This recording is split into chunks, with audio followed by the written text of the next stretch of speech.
Bon, dans cette vidéo, on ne fera pas de maths. Je vais vous expliquer ma boîte à bois que j'ai fait à la maison. Donc, voici mon ancienne boîte à bois. Donc, vous voyez que ça n'avait aucun sens. J'ai donc décidé de faire un travail de vrai professionnel. J'ai enlevé ce qu'il y avait. J'ai fait une belle structure avec des deck blocs en béton. Je me suis fait une belle forme, une belle structure. Puis, ben, c'est bien moi qui l'ai fait. Donc, c'est pour vous prouver que ce pas des images que j'ai pris n'importe où. C'est vraiment moi qui ai fait cette boîte-là. Et donc, on a un beau produit fini, fantastique. Pendant la construction, j'ai placé ma forme, ma base, c'est conçu de deux morceaux parallèles. Puis là, ben, naïvement, j'ai commencé à me demander, ben pas naïvement, mais je m'étais dit, si je place deux paires de côtés parallèles, je vais probablement être sûr d'avoir un angle droit.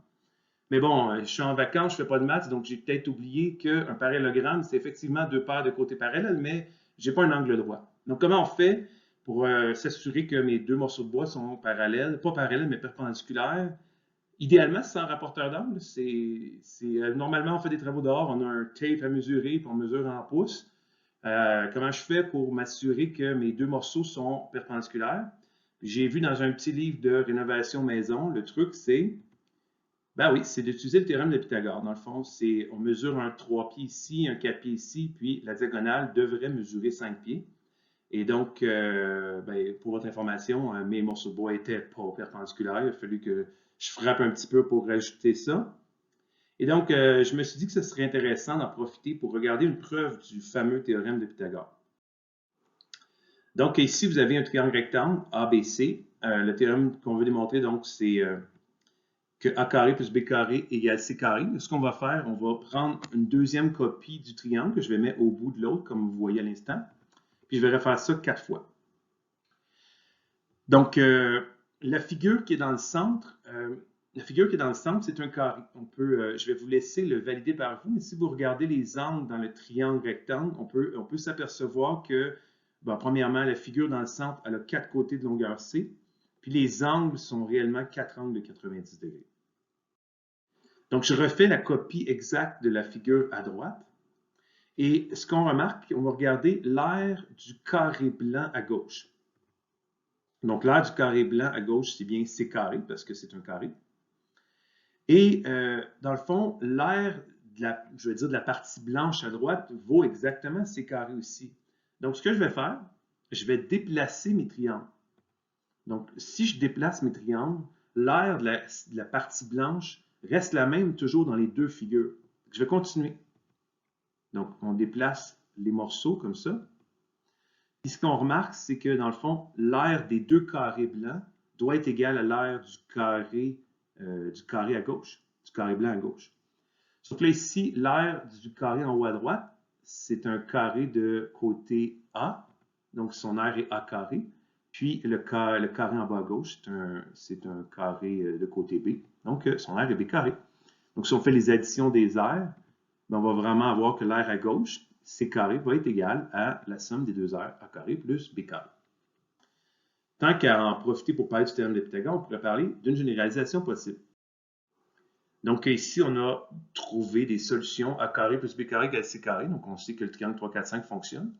On pourrait se demander, est-ce que c'est possible de trouver des valeurs pour ABC telles que A cube plus B cube égale C cube. Même chose pour A4 plus B4 égale C4.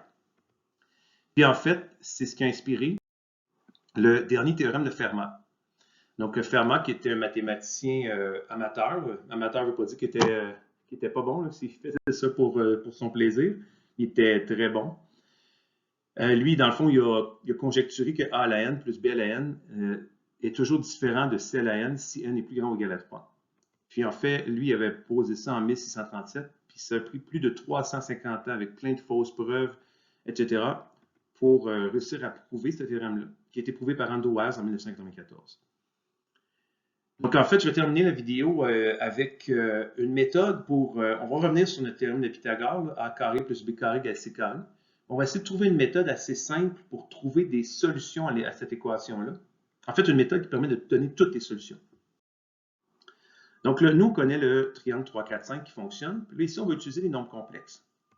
Donc, si je prends le nombre complexe 4 plus 3i, Si on regarde sa distance à l'origine, ben, son module, c'est 5. Donc, en réalité, ce que ça revient à dire, c'est que 3 au carré plus 4 au carré égale 5 au carré. Ça fonctionne bien parce qu'on sait que le 3, 4, 5 fonctionne. Si je fais le double, on va avoir un nouveau triplet de Pythagore, si on veut, qui est 8, 6, 10. Donc, vous allez avoir une norme qui va être 2 fois plus longue, donc 10. Vous avez 8 et 6. Mais ça, c'est un petit peu cheap parce qu'on connaît déjà 3, 4, 5. En faisant x2 partout, on va encore avoir une nouvelle solution. Donc, j'aimerais avoir ce qu'on appelle des solutions primitives, c'est-à-dire où il n'y a pas de facteur commun entre A, B et C, si on veut. Donc, la stratégie, c'est que vous prenez n'importe quel nombre complexe que vous voulez avec des coordonnées entières. Puis ici, j'ai pris 3 plus 2i. Si vous regardez sa norme, donc sa distance à l'origine, c'est racine carrée de 13. Donc là, l'idée, c'est que si on va avoir un triplet de Pythagore, ça nous prendrait une distance à l'origine qui est entière. Puis là, ça serait correct. Fait que là, l'idée, en réalité, ici, c'est juste de prendre z au carré. Donc, si on prend le nombre complexe z au carré, donc on fait 3 plus 2i fois 3 plus 2i, qui donne 5 plus 12i. Mais en fait, en élevant un nombre complexe au carré, on va multiplier sa longueur au carré. Donc, on va avoir une longueur de 13 maintenant. Donc là, qu'est-ce que ça veut dire? Ça veut dire que 5 au carré plus 12 au carré égale à 13 au carré. On vient de trouver un nouveau triplet de Pythagore. Je pourrais faire ça avec 4 plus i, racine de 17, on élève au carré, on a 17, 15, 8, donc on a un nouveau triplet de Pythagore. Puis en fait, avec ça, si au lieu de prendre 4 plus i, je prenais a plus bi, on pourrait trouver une formule générale qui nous permettrait d'engendrer tous les triplets de Pythagore. Donc tout ça à partir d'une fameuse petite boîte de bois. Donc, merci pour votre écoute. Bye bye.